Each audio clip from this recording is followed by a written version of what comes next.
फोकट में हमसे उपाय लीजिए, पंडित जी को सैया बनाई लीजिए।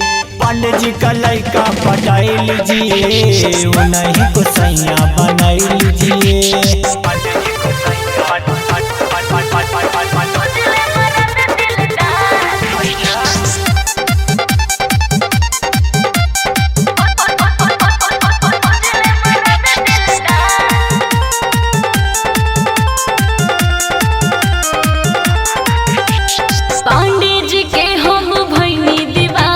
मजा में रानी कटी जिंदगानी,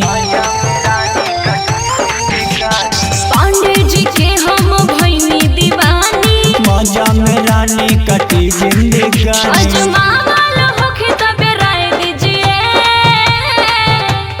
फोकट में हमसे उपाय लीजिए, पंडित जी को सैया बनाई लीजिए।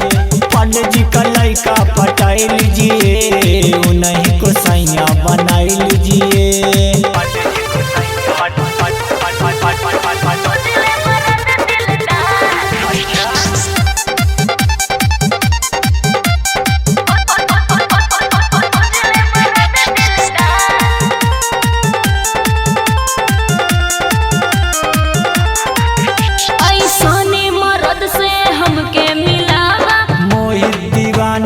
तू आजमावा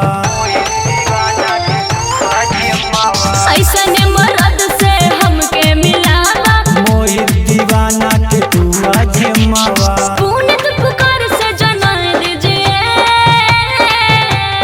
फोकट में हमसे उपाय लीजिए, पंडित जी को सैया बनाई लीजिए।